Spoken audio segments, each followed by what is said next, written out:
মাধৱ পুৰুষে লিখিছে সত্য যুগে ধ্যান, ত্ৰেতা যুগে যজ্ঞ, দাপৰ যুগত পূজা, কলিত হৰিৰ কীৰ্তন বিনাই আৱৰ নাহিকে দুজা। যুগ ধৰ্মৰ ফালৰ পৰা কলি যুগত বিশেষভাৱে আটাইতকৈ যদি সহজ আৰু সুগম মনুষ্য জীৱন সফল কৰাৰ কিবা উপায় আছে, সেয়া হৈছে কৃষ্ণত একান্ত শৰণ আৰু ভকতৰ সংগত যিমান পাৰে তেওঁৰ লীলাসমূহৰ শ্ৰৱণ কীৰ্তন, যিটো আপোনালোকে উদ্যোগ লৈ আজি ইয়াত অনুষ্ঠিত কৰিছে। সেইকাৰণে আপোনাসব সেৱকী সমস্ত শ্ৰদ্ধাৰ পাত্ৰ সেৱাৰ যোগ্য আমি পুনৰবাৰ গেলেকী সন্দিকৈ গাঁৱৰ সমস্ত সেৱক সেৱিকাৰ শ্ৰীচৰণত আমাৰ শ্ৰদ্ধা ভৰা সেৱা নিবেদিছোঁ। আপোনালোকে জানে বৰ্তমান ভাগৱতৰ এক জোৱাৰ উঠিছে অসমত। বাপ সমস্ত পিছফালে থাকি গ'ল, দেখা নাপাওঁ।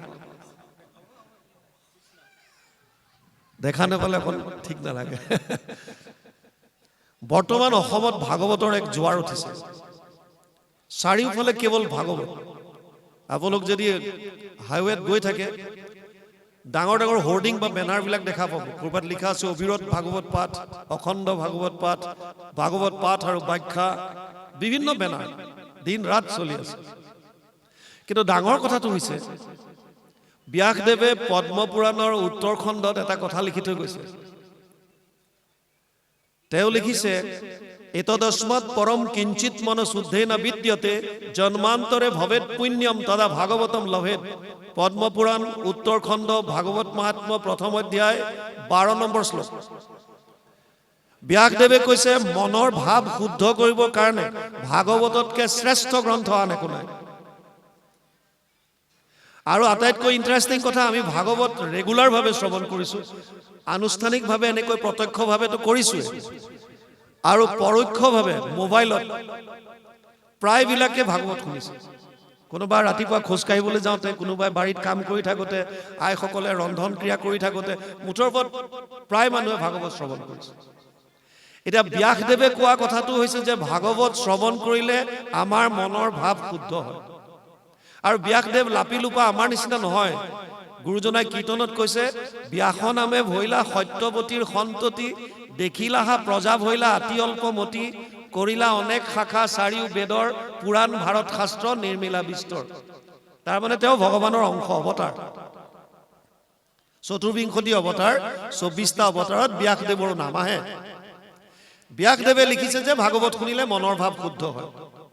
আটাইতকৈ ডাঙৰ কথা হৈছে আমি দিনটো ৰাতিপুৱাৰ পৰা বুলি ৰাতিলৈকে যিমান কৰ্ম কৰোঁ, প্ৰত্যেকটো কৰ্ম আমাৰ ভাৱৰ ওপৰত নিৰ্ভৰশীল। যাৰ যেনেকুৱা ভাৱ আমি তেনেকৈ কৰ্ম কৰোঁ। আপোনাৰ মনলৈ ভাল ভাৱ আহিছে, আপুনি ভাল কাম কৰিছে। কাৰোবাৰ মনলৈ বেয়া ভাৱ আহিছে, সি বেয়া কাম কৰিছে। যদি এখন গাঁৱত 100টা পৰিয়াল আছে, ইয়াত যদি 500 মানুহ আছে, 500ৰ ভিতৰত হয়তো কোনোবা চোৰ প্ৰকৃতিৰো আছে, কোনোবা সাধু সন্ত প্ৰকৃতিৰো আছে। কোনোবাই আনৰ উপকাৰ কৰি ভাল পায়, কোনোবাই কাৰোবাক ঠেং লেং মাৰি ভাল পায়। কিয় হৈছে এইবিলাক?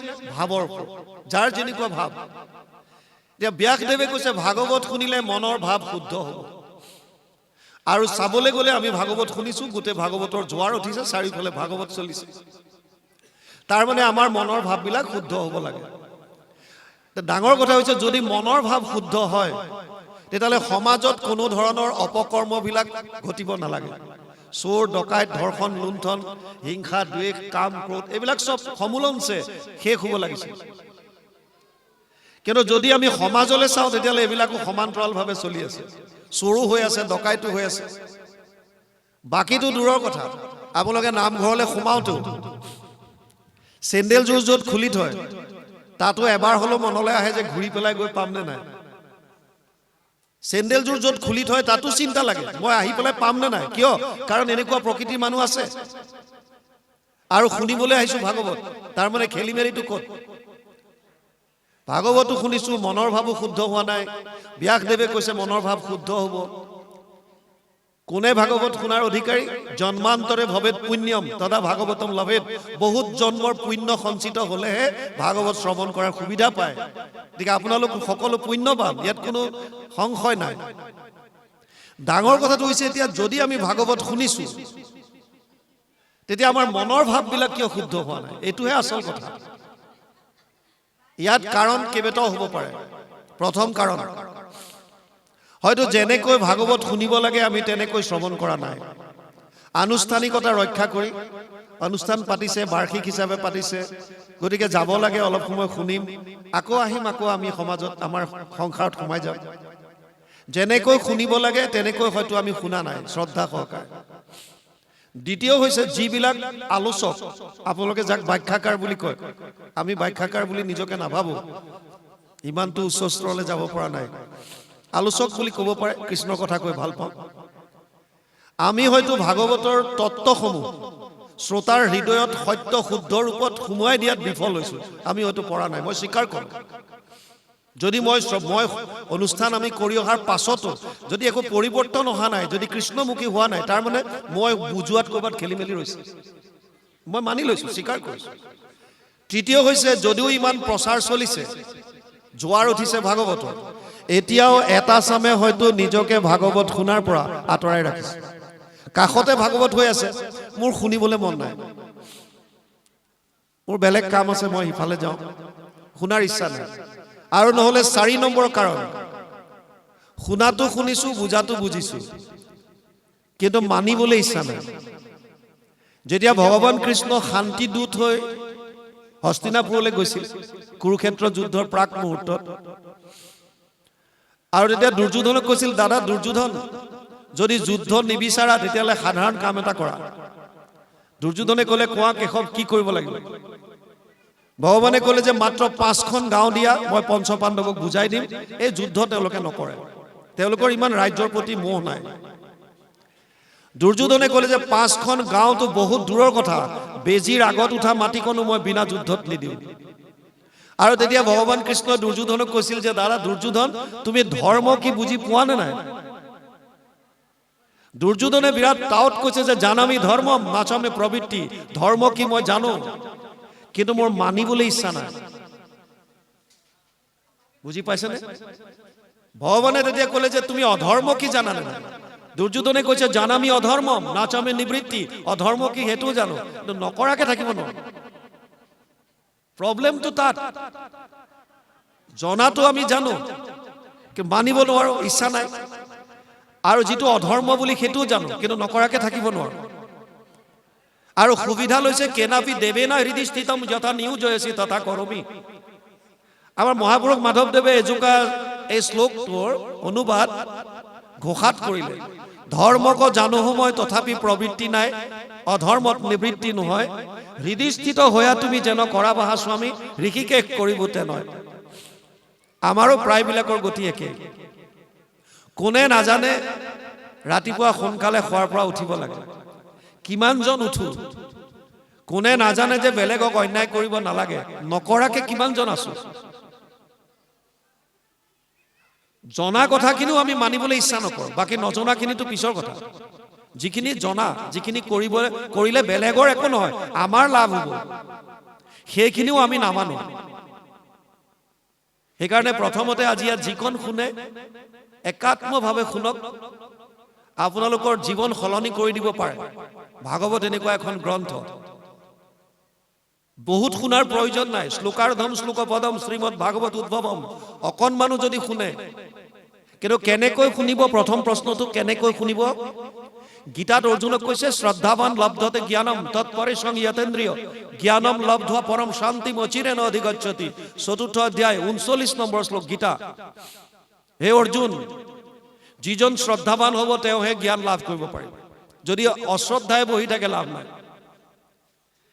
স্কুলত যেতিয়া ছাত্ৰ ছাত্ৰী যেনিবা 100 জন, এটা শ্ৰেণীকোঠাত 100 জন ছাত্ৰ ছাত্ৰী, এটা বিষয়ৰ ওপৰত এজন শিক্ষকে লেকচাৰ দিছে, এবছৰ ধৰি এটা বিষয় পঢ়াই থাকে। এবছৰ এজন শিক্ষক, এটা শ্ৰেণীকোঠা, একেই ছাত্ৰ ছাত্ৰী, এটা বিষয়। এবছৰৰ মূৰত যেতিয়া পৰীক্ষা পাতে, তেতিয়া হাৰ্ডলি তাৰ 10% বা 15% 90%ৰ ওচৰত যাব পাৰে, 90 পাব পাৰে 100ৰ ভিতৰত।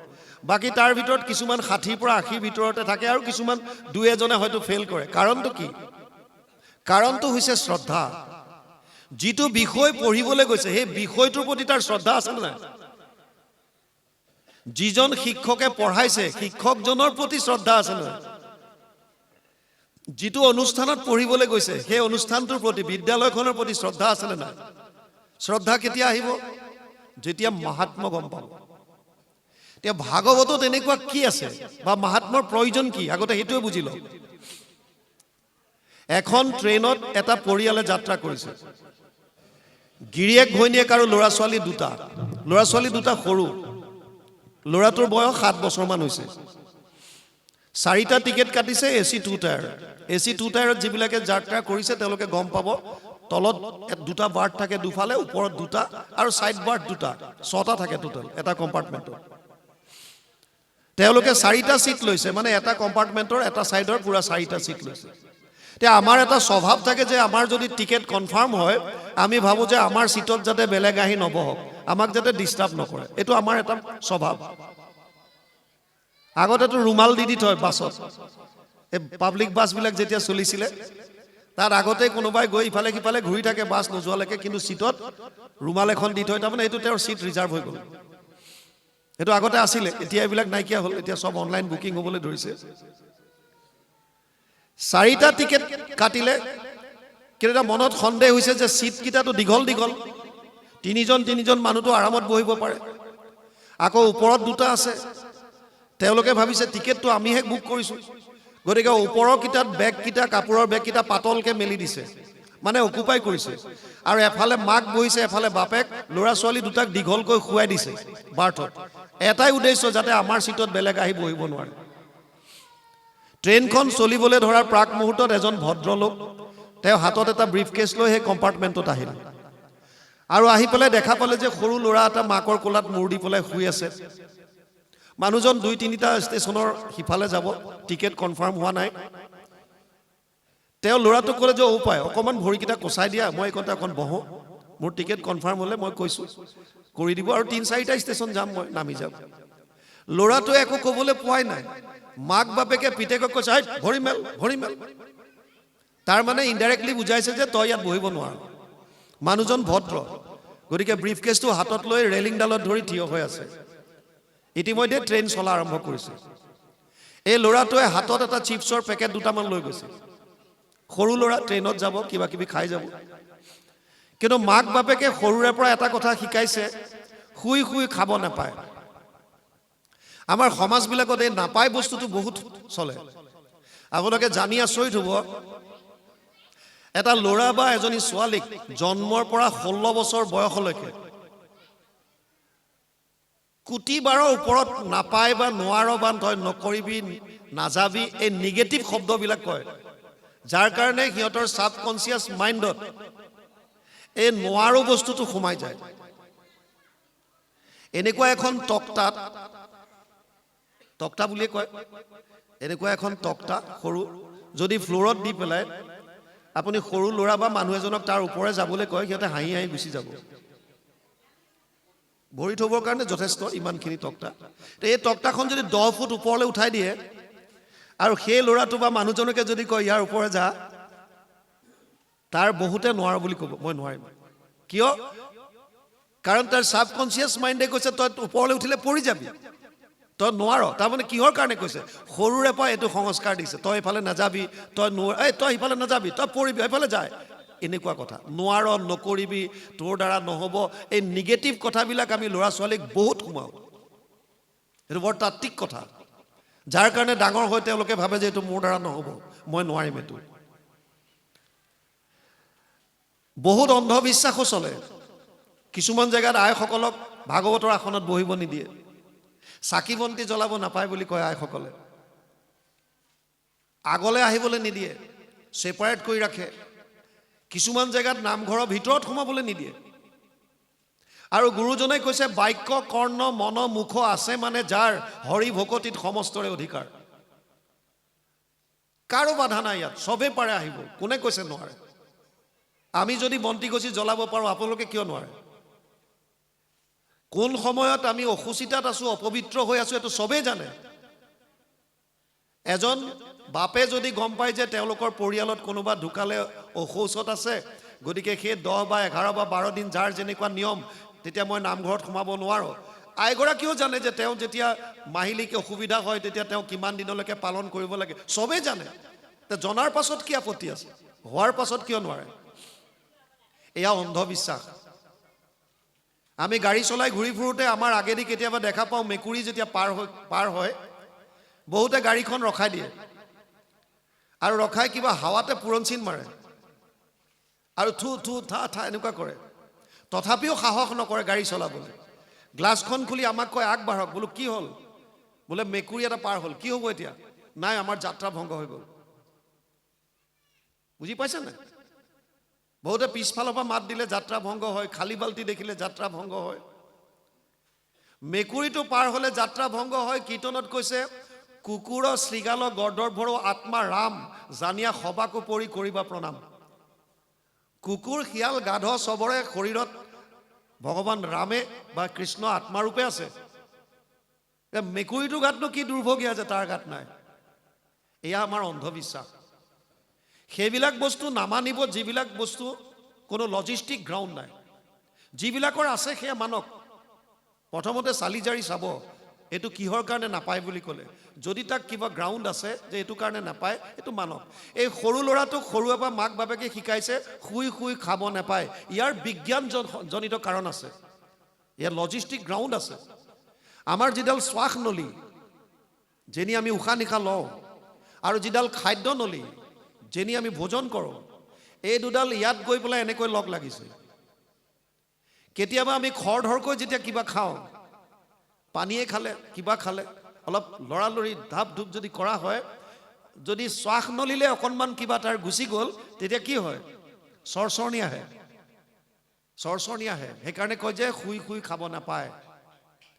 এই কণমানি ল'ৰাটোৱে বহুত সময় ধৈৰ্য ধৰিলে, হাতত চিপছৰ পেকেটকেইটা এনেকৈ চাই, মাকৰ মুখলৈ চাই, দেউতাকৰ মুখলৈ চাই, এই মানুহজনলৈ চাই সিও লৰচৰ নোহোৱা হ'ল।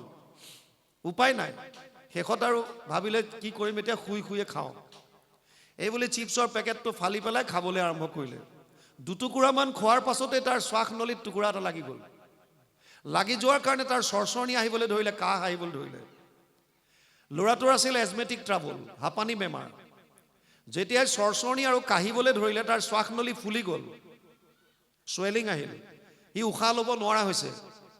এয়াৰ কণ্ডিশ্যন ৰুমত এতিয়া সি ঘামি জামি অৱস্থা নাই, উশাহ ল'ব পৰা নাই। ট্ৰেইনখন দ্ৰুত গতিত গৈ আছে। মাক বাপেকৰ এতিয়া উপায় নাই, কি কৰিব? এই মানুহজনে চব ৰেলিংডালত ধৰি চব চাই আছে। শেষত লাহেকৈ ব্ৰিফকেছটো তলতে থ'লে আৰু খুলি পেলাই ষ্টেটিস্কোপডাল লগালে। ল'ৰাটোক চেকআপ কৰিলে। চেকআপ কৰি হাতত এটা বেজী দিলে। 10 মিনিটমানৰ পাছত ল'ৰাটো সুস্থ হৈছে, শ্বাস প্ৰশ্বাস নৰ্মেল হৈছে, উশাহ নিশাহ ল'ব পৰা হৈছে। এতিয়া মাক বাপেক দুইটাই পিতেকক কৈছেও পায় ভৰিটো কচা, আৰু মানুহজনক কৈছে আহক বহক। কিয়? 10 মিনিট আগলৈকে যিজন মানুহ বহে বুলি কৈছিল ভৰি মেল, সেই মাক বাপেকৰ দৃষ্টিকোণ সলনি হৈ গ'ল 10 মিনিটৰ ভিতৰত। আৰু পিতেকক কৈছে ভৰি কচা, মানুহজনক কৈছে আহক বহক। কাৰণ 10 মিনিট আগলৈকে গম পোৱা নাছিল তেওঁ কোন। 10 মিনিটৰ ভিতৰতে তেওঁলোকে গম পালে এজন ডাক্তৰ। হ'ব পাৰে ডাক্তৰ, আমাৰ কি আহে যায়। কিন্তু এই ডাক্তৰজনৰ পৰা বিপদৰ সময়ত মোৰ ল'ৰাটোৰ প্ৰাণ ৰক্ষা হ'ল, এই স্বাৰ্থটো আহি গ'ল। মানে মানুহজনৰ মাহাত্ম্যটো গম পালে, মহিমাটো গম পালে যে এজন ডাক্তৰ, এইজনে বিপদৰ সময়ত মোৰ ল'ৰাটোৰ প্ৰাণ ৰক্ষা কৰিলে। গতিকে মানুহজনৰ প্ৰতি শ্ৰদ্ধা বাঢ়ি গ'ল। শ্ৰদ্ধা বঢ়াৰ কাৰণে তেওঁলোকৰ ৰিজাৰ্ভ ছিটত তেওঁক বহিবলৈ আসন দিলে। ঠিক তেনেকৈ অজস্ৰ গ্ৰন্থ আছে, তাৰ ভিতৰত ভাগৱত এনেকুৱা এখন গ্ৰন্থ, ইয়াৰ ইমান মহিমা, যিটো বস্তু জনাৰ কাৰণে প্ৰায় মানুহে ভাগৱতক নিজৰ হৃদয়ত স্থান দিছে, আৰু তাৰ কাৰণে ভাগৱতৰ ইমান বহুল প্ৰচাৰ হৈছে। কি আছে ভাগৱতত? 18খন পুৰাণৰ আপোনালোকে নাম শুনিছে। আটাইতকৈ ডাঙৰ যিখন পুৰাণ, 81,100টা শ্লোক আছে, স্কন্ধ পুৰাণ, আটাইতকৈ ডাঙৰ। তাৰ দ্বিতীয়খন ডাঙৰ পুৰাণেই হৈছে পদ্ম পুৰাণ, নামটো শুনিছে নিশ্চয়। 55,000 শ্লোক আছে তাত। ভাগৱতত 18,000 শ্লোক, 3খন ভাগৱত মিলালে 54,000, তাতকৈ 1000 বেছি, 55,000 শ্লোকৰ পদ্ম পুৰাণ। এই পদ্ম পুৰাণৰ শেষৰ খণ্ডটোৰ নাম হৈছে উত্তৰ খণ্ড। তাত 6টা অধ্যায়ত ব্যাসদেৱে ভাগৱতৰ মাহাত্ম্য বুলি সুন্দৰভাৱে বৰ্ণনা কৰিছে। তাত তেওঁ লিখিছে, যত্ৰ যত্ৰ ভাগৱতী বৰ্ত ভক্তি আদি কাম ব্ৰজেত কথা শব্দম সমকৰণম তত্ৰিকম তৰুণয়েত। পদ্মপুৰাণ উত্তৰখণ্ড ভাগৱত মহাত্ম্য 3য় অধ্যায় 9 নম্বৰ শ্লোক। ব্যাসদেৱে কৈছে, য'ত য'ত ভাগৱতৰ কথা হয় তালৈ 3টা বস্তু আগমন হয়। শ্ৰোতাৰ হৃদয়ত আহি 3টা বস্তুৱে ঠাই লয়, ভক্তি, জ্ঞান আৰু বৈৰাগ্য। ইতিমধ্যে আপোনালোকৰ হৃদয়তে 3টা তত্ত্বই স্থান ল'লে। এক হৈছে ভক্তি, 2 নম্বৰ হৈছে জ্ঞান, তৃতীয়টো হৈছে বৈৰাগ্য, ভোগবাদৰ প্ৰতি বিৰক্তি। ইয়াত থকালৈকে ব্যাসদেৱৰ গেৰেণ্টি আছে। ইয়াৰ পৰা বাটচৰা পাৰ হৈ ওলাই যোৱাৰ পাছত কোনে কিমান সময়লৈকে ভক্তি বস্তু হৃদয়ত ধাৰণ কৰি ৰাখিব পাৰে, এয়া আপোনালোকৰ সুকীয়া সুকীয়া কথা।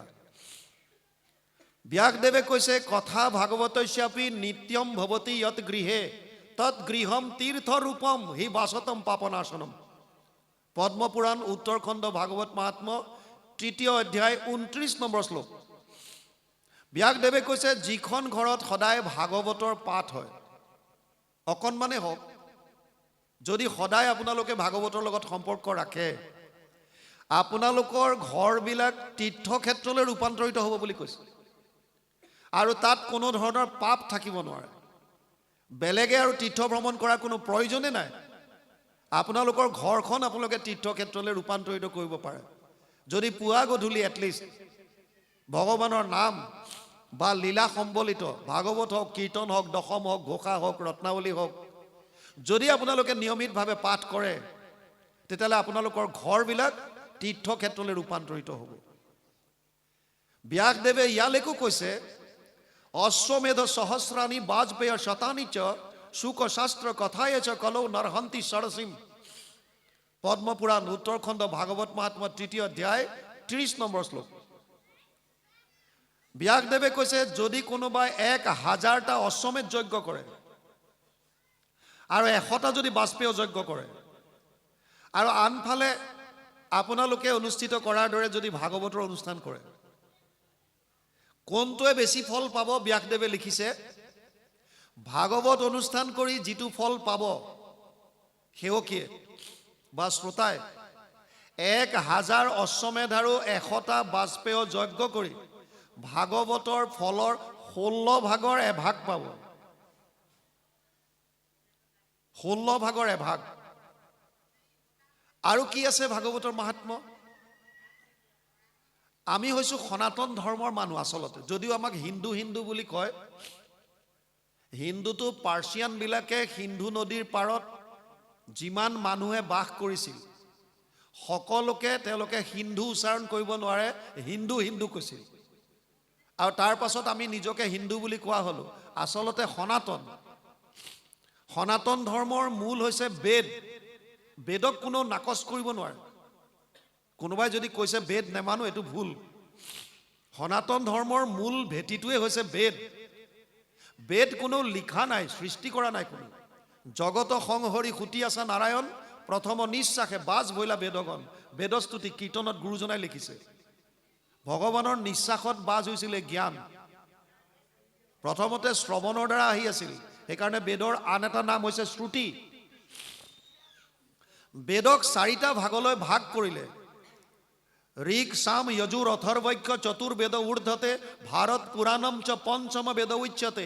1:4:20 প্ৰথম স্কন্ধ 4ৰ্থ অধ্যায় 20 নম্বৰ শ্লোক ভাগৱত।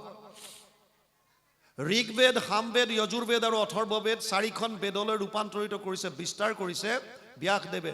বেদৰ বিস্তাৰ কৰাৰ কাৰণেই কৃষ্ণ দ্বৈপায়ন বাদ্ৰায়ণৰ নাম হৈছে বেদব্যাস। বেদৰ বিস্তাৰ কৰিছে কাৰণে বেদব্যাস। তেওঁৰ আচল নামটো হৈছে কৃষ্ণ দ্বৈপায়ন বাদ্ৰায়ণ। যদিও 4খন বেদ আছে, মহাভাৰত আৰু পুৰাণক পঞ্চম বেদ বুলি কৈছে, সেইকাৰণে ভাগৱতক পঞ্চম বেদ বুলি কোৱা হয়। বেদৰ আকৌ 4টা ভাগ আছে। প্ৰথম অংশটোক সংহিতা বুলি কয়, য'ত মন্ত্ৰবিলাক থাকে। যিসকলে বেদ অধ্যয়ন কৰিছে গম পাব। তাৰ ছেকেণ্ড পাৰ্টটো হৈছে ব্ৰাহ্মণ্য। ব্ৰাহ্মণ্যকত বিধিবিলাক আছে, নিয়মবিলাক। তাৰ পিছৰ অংশটো হৈছে আৰণ্যক। একেবাৰে শেষৰ পাৰ্টটোক বেদান্ত বুলি কয়, বেদৰ অন্তত যিবিলাক আছে, যাক আমি উপনিষদ বুলি কওঁ। বেদৰ সাৰমৰ্ম যদি জানিব বিচাৰে তেতিয়া উপনিষদ অধ্যয়ন কৰিব লাগিব। যিজন ব্যাসদেৱে বেদৰ বিস্তাৰ কৰিছে তেওঁ এই ভাগৱতত লিখিছে সৰ্ব বেদান্ত সাৰম হি শ্ৰী ভাগৱতম ইষ্যতে য়স্য ৰসামৃত তৃপ্তস্য নান অন্যত্ৰ ৰতি ক্বচিত। 12, 13, 15 দ্বাদশ স্কন্ধ 13 অধ্যায় 15 নম্বৰ শ্লোক ভাগৱত। তাত কৈছে, তাই এইটো শ্লোকৰ অনুবাদো ঘোষাত মহাপুৰুষ মাধৱদেৱে কৰিছে 18 নম্বৰ পদজোকা। সমস্ত বেদান্ত সাৰ মহাভাগৱত শাস্ত্ৰ ইহাৰ অমৃত ৰস পায় পৰম সন্তোষে পান কৰিলে যিজনে তাৰ অন্যত্ৰ ৰসত ৰতি নাই। সমস্ত উপনিষদৰ সাৰ বুলি কৈছে, বেদান্তৰ সাৰ। আৰু আমাৰ দুখন মহাকাব্য আছে, ৰামায়ণ মহাভাৰত। মহাভাৰতৰ ভিতৰত 18টা পৰ্বৰ এটা পৰ্বৰ নাম হৈছে ভীষ্ম পৰ্ব। ভীষ্ম পৰ্বৰ 25 অধ্যায়ৰ পৰা 42 অধ্যায়লৈ এই 18টা অধ্যায় 700 শ্লোক। ইয়াক সুকীয়াকে উলিয়াই আনিছে, নাম দিছে শ্ৰীমদ ভগৱত গীতা, যাক আমি গীতা বুলি জানো। এইটো মহাভাৰতৰ ভিতৰৰ বস্তু। এতিয়া যদি ভাগৱত অধ্যয়ন কৰে ইয়াত মহাভাৰতৰ কথাও পাব, ৰামায়ণৰ কথাও পাব, গীতাৰ কথাও পাব, সমস্ত উপনিষদৰ সাৰ চব পাব ইয়াত, বেদ বেদান্তৰ কথা পাব। সেইকাৰণে ভাগৱতৰ বিশেষ এক মাহাত্ম্য আছে। যিসকলে এইবিলাক গম পাইছে তেওঁলোকে ভাগৱত শ্ৰৱণ কৰিবলৈ উৎসুক হৈ পৰিছে, জানিব বিচাৰিছে কি আছে। নিশ্চয় আপোনালোকে আগতে ভাগৱত শুনিছে, তথাপিও ভাগৱতনো কেনেকৈ আৰম্ভ হৈছে এই কথাখিনি আপোনালোকক জানিবৰ কাৰণে কৈ আমাক দিছে য'ৰ পৰা হওক ধৰিবলৈ। মই য'ৰ পৰা নধৰোঁ, য'ত পাঠ চলি আছে তাৰ পৰাই আলোচনা কৰিম, নহ'লে আকৌ খেলি মেলি লাগিব। গতিকে য'ত পাঠ আপোনালোকে সামৰিছে সেই স্তুতি ভাগকে অলপ আলোচনা কৰি দিম। ভাগৱত আৰম্ভ হৈছে নৈমিষাৰণ্যত। মূল ভাগৱত সংস্কৃতত আছে। 12টা স্কন্ধ, 335টা অধ্যায়, 18,000 শ্লোক, 5,96,000 শব্দ, 10টা লক্ষণ। অত্ৰ স্বৰ্গ বিসৰ্গস স্থানম পোষণম উতয় মনন্তৰ এশ অনুকথা নিৰোধ মুক্তি আশ্ৰয়, 10টা লক্ষণ আছে। সৰ্গ বিসৰ্গ স্থান পোষণ উতি মনন্তৰ ঈশানু নিৰোধ মুক্তি আৰু আশ্ৰয়, 3য় স্কন্ধৰ পৰা লক্ষণসমূহ আৰম্ভ হৈছে। সৰ্গ মানে সৃষ্টি।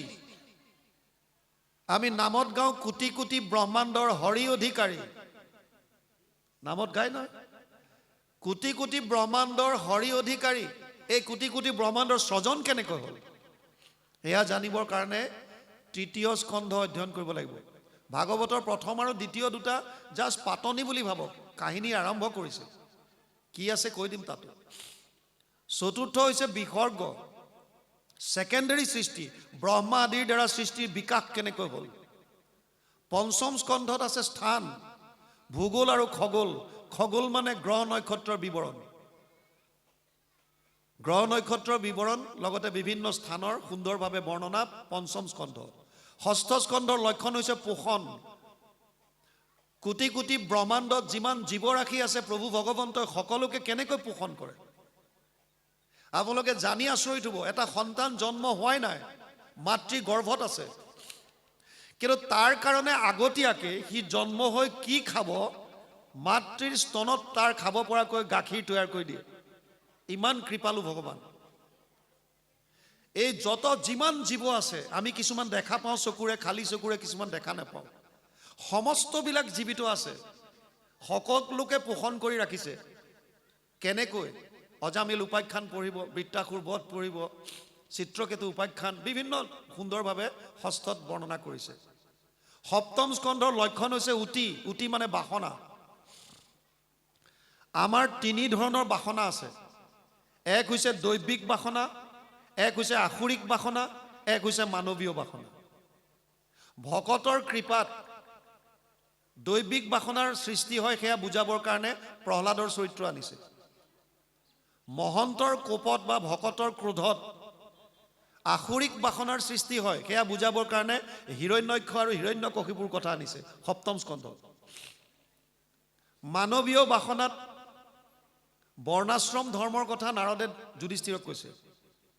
বৰ্ণাশ্ৰম মানে, বৰ্ণ মানে 4টা জাতি, ব্ৰাহ্মণ ক্ষত্ৰিয় বিষাম শূদ্ৰানাম চ পৰম তপ কৰ্মাণি প্ৰবিভক্তানি স্বভাৱ প্ৰভাৱেৰ গুণেই অষ্টাদশ অধ্যায় 41 নম্বৰ শ্লোক গীতা।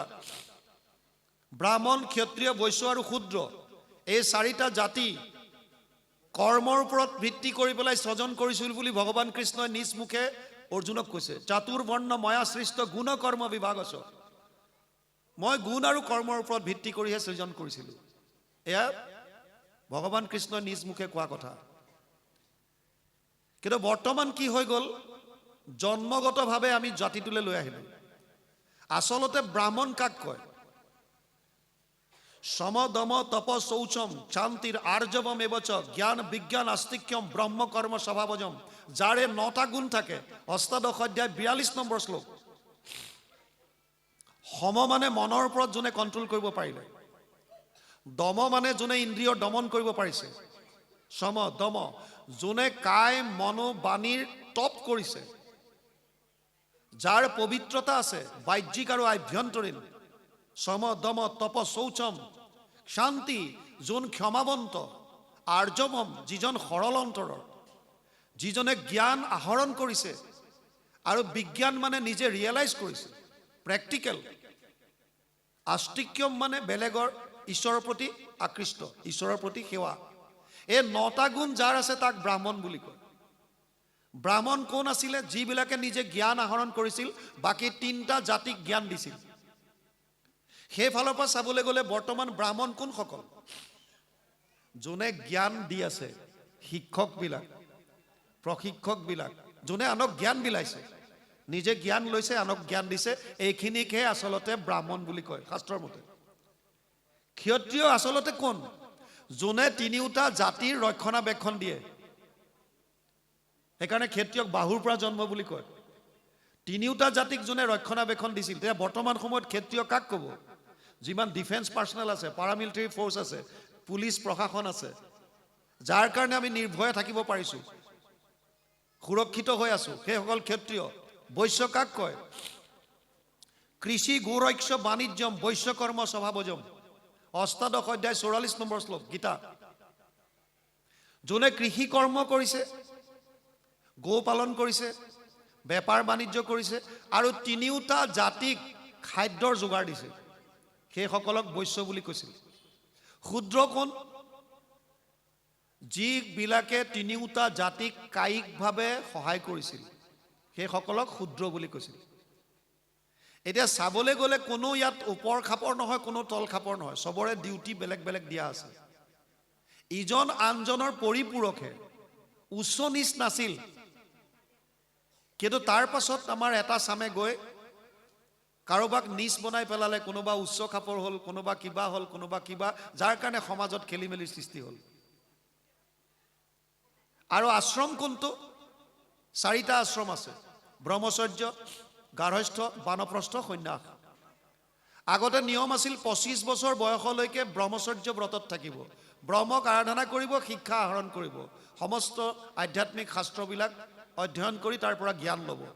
25 বছৰ সম্পূৰ্ণ হোৱাৰ লগে লগে গাৰ্হস্থ্য ধৰ্মত প্ৰৱেশ কৰে, বিয়া বাৰু কৰাই দিয়ে। 50 বছৰ হোৱাৰ লগে লগে নিজৰ ঘৰ ত্যাগ কৰিব লাগিব, পতি পত্নী 2টাই, আৰু বনলৈ গুচি যায়, এইটো বানপ্ৰস্থ। আনাদাৰ 25 years বনত থাকে, তাৰ পাছত লাষ্টৰ 25 বছৰ সন্ন্যাস ব্ৰত ধাৰণ কৰে, কেৱল তেওঁলোকে ব্ৰহ্মক উপাসনা কৰে, পত্ৰ পুষ্প যি পায় তাকে ভোজন কৰে। কিন্তু বৰ্তমান গুৰুজনাই কৈছে ইমান কঠোৰ উপাসনা আমি নকৰিলেও হ'ব, আমি ঘৰতে থাকি কৰিব পাৰোঁ।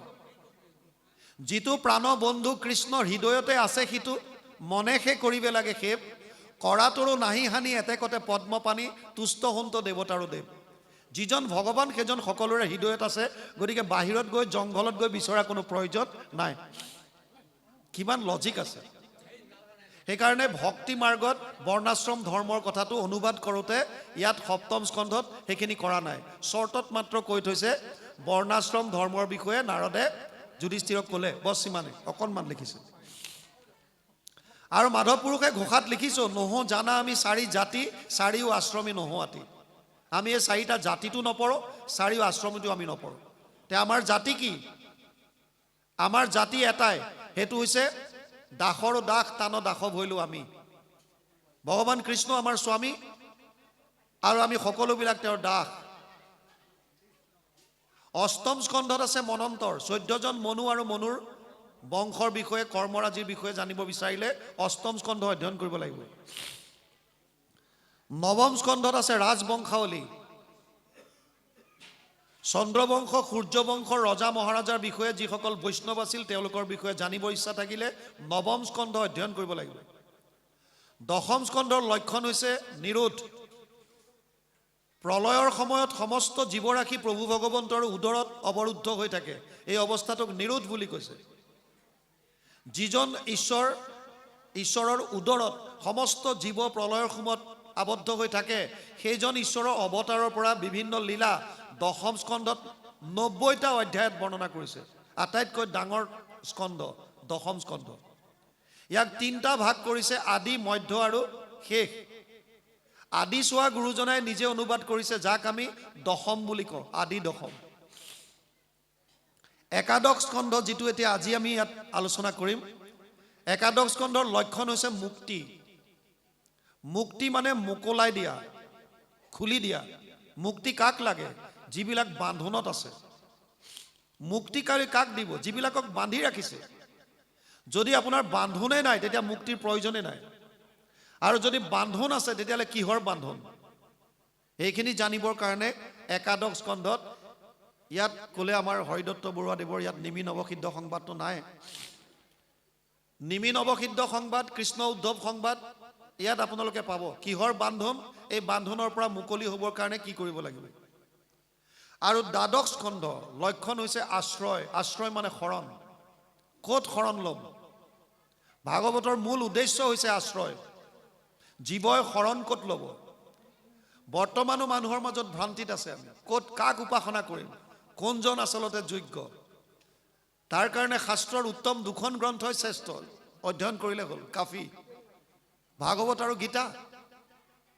শাস্ত্ৰৰ উত্তম কি বুলি কওঁ আমি? গীতা ভাগৱত চবেই জানে। গতিকে যদি গীতা ভাগৱত কেৱল অধ্যয়ন কৰে তেতিয়াহ'লে আপোনালোকেও গম পাব যে বেলেগে কোৱাৰ প্ৰয়োজনে নাই।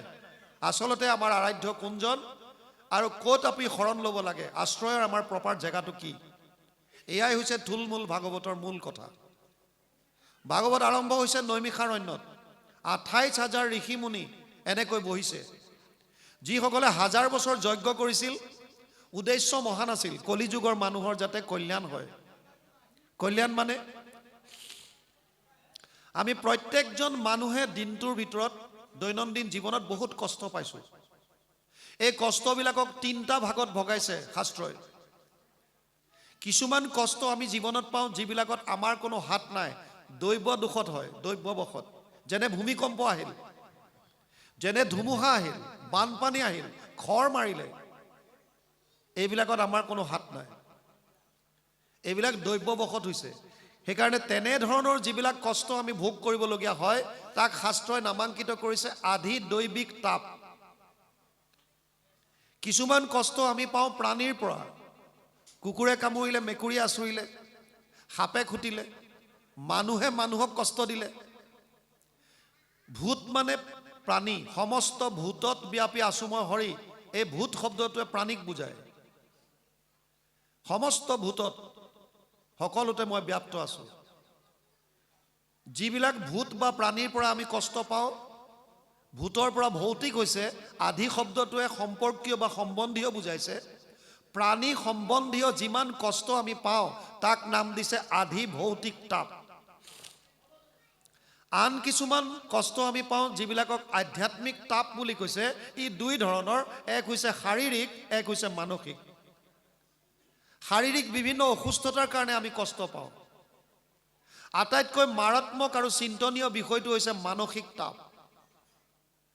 বৰ্তমান সময়ত আপোনালোকে জানি আচৰিত হ'ব, 2-2.5 বছৰীয়া ল'ৰা ছোৱালীৰ পৰা আৰম্ভ কৰি মৃত্যুৰ দুৱাৰ দলিত ভৰি দি থকা বৃদ্ধসকললৈকে প্ৰায় মানুহ এই মানসিক চাপত ভুগি আছে, যাক আজিকালি টেনচন বুলি কয়। টেনচন। কাৰোবাক যদি সোধে কি খবৰ, এই নকবি, বিৰাট টেনচন চলি আছে। সৰু ল'ৰা ছোৱালীৰো টেনচন। কিহৰ? যিটো বয়সত খেলাৰ বয়স, মাক বাপেকৰ লগত সময় পাৰ কৰাৰ বয়স, সেই সময়ত 2 বছৰ 2.5 বছৰত আমি কিতাপৰ বোজা দি পেলাই প্ৰি প্ৰাইমাৰী নাম দি অংগনাবাড়ী নাম দি পেলাই স্কুললৈ পঠাওঁ সিহঁতো প্ৰকৃতিৰ বিৰুদ্ধে যাবলগীয়া হৈছে আগতে নিয়ম আছিল 6 বছৰত দিয়াৰ এতিয়া 2.5 বছৰ 3 বছৰৰ পৰা তই যাবই লাগিব পঢ়িবই লাগিব প্ৰেছাৰ কিছুমান কণ্ডিশ্যন মানসিক চাপ আহে আমাৰ ব্যক্তিগত কাৰণত কিছুমান আহে পৰিয়াল কেন্দ্ৰিক কিছুমান আহে সমাজ ব্যৱস্থাৰ কাৰণে আৰু কিছুমান পাওঁ আমি দেশৰ নীতি নিয়মৰ কাৰণে বিভিন্ন কাৰণ হ'ব পাৰে প্ৰায় মানুহ মানসিক চাপত ভুগি আছে এই তিনিওটা তাপৰ পৰা পৰিত্ৰাণ পাব লাগে এইটো হৈছে 1 নম্বৰ কথা 2 নম্বৰ হৈছে আমি কোনো দুখ নিবিচাৰো আমাক সবকে সুখ লাগে গতিকে দুখৰ নিবৃত্তি এইটো 2 নম্বৰ আৰু আমি সকলোৱে আনন্দ বিচাৰো সবে সুখ শান্তি বিচাৰো এইটো হৈছে 3 নম্বৰ আৰু আমি এই যেটো জন্ম চক্ৰ বাৰে বাৰে আহি আছো পুনৰপি জননম পুনৰপি মৰণম এই জন্ম চক্ৰৰ পৰা মুক্তি পাব বিচাৰিছো যেটো মুক্তি এই আটাইকিটা বস্তুকে এটা শব্দত ক'বলৈ গ'লে কল্যাণ এই কল্যাণৰ কাৰণে 28,000 ঋষি মুনিয়ে 1000 বছৰ জোৰা যজ্ঞ কৰিছিল ক'ত নৈমিষাৰণ্যত বৰ্তমান উত্তৰ প্ৰদেশৰ লক্ষ্ণৌৰ পৰা প্ৰায় 50 কিলোমিটাৰ মান দূৰত আছে নৈমিষাৰণ্য তেওঁলোকে 1000 বছৰ যজ্ঞ কৰিলে কিন্তু তাৰ পৰা একো ফল নাপাই পেলাই ৰোমহৰ্ষণৰ পিতেক উগ্ৰশ্ৰৱা সুতক আসন দি বহুৱাই লৈ এই 28,000 ঋষিৰ ভিতৰত যিজন কথামৃত ৰসস্বাদ কুশল শৌনক অব্ৰবিত কথামৃত পান কৰাত যিজন কুশল শ্ৰৱণত যিজন পটু বা পাৰ্গত সেইজনৰ নাম দিছে শৌনক শৌনকে প্ৰশ্ন কৰিছে সুতমুনিয়ে উত্তৰ দিছে এয়াই হৈছে ভাগৱত শৌনকে প্ৰথমে স্বীকাৰ কৰিছে শৌনক বদতি শুনা সুত মহামানী পৰম পাতকী কলি পাইলে হেন জানি আৰম্ভিলো যজ্ঞ আখি সহস্ৰ বছৰ হোমধুমে ধূম্ৰবৰ্ণ ভৈলা কলেবৰ যিটো কৰ্ম কৰোৱাত নাহিকে বিশ্বাস আপোনাৰ আয়ুষ কৰিলো ব্যৰ্থে নাশ এয়া ভাগৱতৰ প্ৰথম স্কন্ধতে পাইছে আপোনালোক স্বীকাৰ কৰিছে হে সুতমুনি পৰম পাতকী কলিযুগ আহিছে বুলি গম পায় 1000 বছৰ জোৰা আমি যজ্ঞ কৰিলো যজ্ঞৰ ধোঁৱা লাগি আমাৰ শৰীৰ ধোঁৱা বৰণীয়া হৈ গ'ল কিন্তু তাত আমাৰ এতিয়া বিশ্বাস নাই আমি যেটো বিচাৰিছিলো একো নাপালো সেই কাৰণে সুতমুনিক প্ৰশ্ন কৰিছে তত্ৰ অঞ্জসা আয়ুষ্মান ভৱতা যত বিনিশ্চিতম পুংসাম একান্তত শ্ৰেয় তত নাশংসি তোমাৰ হসি 1:1:9 প্ৰথম স্কন্ধ প্ৰথম অধ্যায় 9 নম্বৰ শ্লোক ভাগৱত শৌনকে কৈছে হে সুতমুনি কলি যুগৰ মানুহে পৰম কল্যাণ সাধনৰ অৰ্থে কৰিবলগীয়া শ্ৰেষ্ঠ কৰ্মটো কি মোক কোৱা পুংসাম একান্তত শ্ৰেয় মানুহে কৰিবলগীয়া আটাইতকৈ শ্ৰেষ্ঠ কৰ্মটো কি মানে কি কৰিলে আমি পৰম কল্যাণ সাধিব পাৰো উত্তৰ দিয়াৰ আগে কৈছে 1 মিনিট ৰবা তুমি যিকোনো উপায় দিলে কলিযুগৰ মানুহে অৱলম্বন কৰিব নোৱাৰে মানে যদি সুতমুনিয়ে ক'লেহেঁতেন কোনোবাই যদি মনুষ্য জনম সফল কৰিব বিচাৰিছে পৰম কল্যাণ সাধিব বিচাৰিছে তেওঁ 1000 বছৰ তপস্যা কৰক কলিযুগৰ মানুহে 1000 বছৰ তপস্যা কৰিব পাৰিব নাই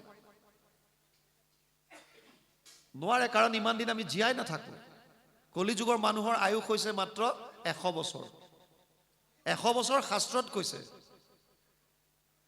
তাকো আমি 100 বছৰ নাপাওঁ বহুতে মাজতে মই এটা ৰিপৰ্ট পাইছিলো আমেৰিকান এজেন্সি এটাই বহু দেশৰ মানুহৰ ওপৰত এটা সাৰ্ভে কৰিছে তেওঁলোকে উলিয়াইছে বৰ্তমান মানুহৰ এভাৰেজ যেটো আয়ুষ 78 বছৰ মাত্ৰ 78 ইয়াৰ্স অনলি 100 বছৰ খুব কম থাকে আজিকালি মানুহ তথাপিতো আমি 100 বছৰ বুলি ধৰিলো তে 100 বছৰৰ ভিতৰত যদি 1000 বছৰ তপস্যা কৰিবলৈ দি আমি কেনেকৈ কৰিম 2 নম্বৰ কথা কলিযুগত কিছুমান বস্তু হ্ৰাস পাব ভাগৱতে কৈছে 8টা বস্তু কমি আহিব ততচ্ছ অনুদিনম ধৰ্মম সত্যম শৌচম ক্ষমা দয়া কলেন বলেন ৰাজম নংসতি আয়ু বলম স্মৃতি 8টা বস্তু কলিযুগত হ্ৰাস পাব 12:2:1 দ্বাদশ স্কন্ধ দ্বিতীয় অধ্যায় প্ৰথম শ্লোক ধৰ্ম কমিব হ্ৰাস পাব আপোনালোকে ভাবিব পাৰে যে ধৰ্ম দেখোন বাঢ়িছে চাৰিওফালে বিৰাট একদম ধৰ্মৰ নামত চব দেখাচাৰ ৰাজসিক মনুষ্যানাম সহস্ৰেষু কচ্চিত য়ততি সিদ্ধায়া য়ততামপি সিদ্ধানাম কচিত মাম বেত্তি তত্ত্বতঃ সপ্তম অধ্যায় 3 নম্বৰ শ্লোক গীতা ভগৱান কৃষ্ণই অৰ্জুনক কৈছে অৰ্জুন হাজাৰজনৰ মাজত কোনোবা এজন মোৰ ওচৰলৈ আহিবলৈ ইচ্ছা কৰিব আৰু তেনেকুৱা হাজাৰজনৰ মাজত কোনোবা এজনে মোৰ তত্ত্বটো বুজি পাব তেতিয়া ইমানবিলাক যে আমি দেখি আছো এইবিলাক মাত্ৰ দেখাচাৰ জাকজমকতা দেখাচাৰ ধৰ্ম কমি আহিব দ্বিতীয় কি হ'ব সততা কমিব ফাঁকিটো চবৰে মুখৰ ওপৰত থাকে পটকে ফাঁকি মাৰি দিব বুজি পাইছে ধৰ্ম সত্য শৌচম পবিত্ৰতা কমিব ভাৰত চৰকাৰৰ এটা আঁচনি আছে স্বচ্ছ ভাৰত আপোনালোকে হয়তো জানে মই এছএছবিত আছিলোঁ এছিষ্টেণ্ট কমাণ্ডেণ্ট ইঞ্জিনিয়াৰ হিচাপে চাকৰি আছিলে মোৰ 28 লৈকে মই ভকতৰ লগত থাকিম বুলি 22ত ভলণ্টিয়াৰ লৈ গুচি আহিলোঁ চাকৰি যেতিয়া কৰি আছিলোঁ তেতিয়া আমিও স্বচ্ছ ভাৰত আঁচনিত যোগদান কৰিছিলোঁ আমাৰ জৱানবিলাক লগত লৈ পেলাই আমি যাওঁ কেতিয়াবা কোনোবা কলেজত কেতিয়াবা কোনোবা বজাৰত আৰু ঝাৰু লৈ লৈ চাফা কৰোঁ এইবিলাক বাহ্যিকটো লাগে কিন্তু তাতকৈ বেছি জৰুৰী হৈছে আভ্যন্তৰীণ পবিত্ৰতা মনৰ শৌচাংশ দ্বিবিধম প্ৰোক্তম বাহ্যম অভ্যন্তৰম তথা মৃজলাভ্যম স্মৃতম বাহ্যম ভাৱশুদ্ধি তথান্তৰম দুই ধৰণৰ পবিত্ৰতা আছে এক হৈছে বাহ্যিক আৰু এটা হৈছে আভ্যন্তৰীণ বাহ্যিকতাটো আমি গুৰুত্ব দিছোঁ কিন্তু ভিতৰ শুদ্ধিটোত গুৰুত্ব দিয়া নাই এইটোত গুৰুত্ব বেছি দিব লাগে কাৰণ এখন সুন্দৰ সমাজ গঢ়িবৰ কাৰণে এটা সুন্দৰ মনৰ প্ৰয়োজন যদি মনটোৱে যদি মলিনতাৰে ভৰি আছে তেতিয়াহ'লে সুন্দৰ সমাজৰ কল্পনা কেৱল অলিক কল্পনা মাত্ৰ কেতিয়াও নহয় অসম্ভৱ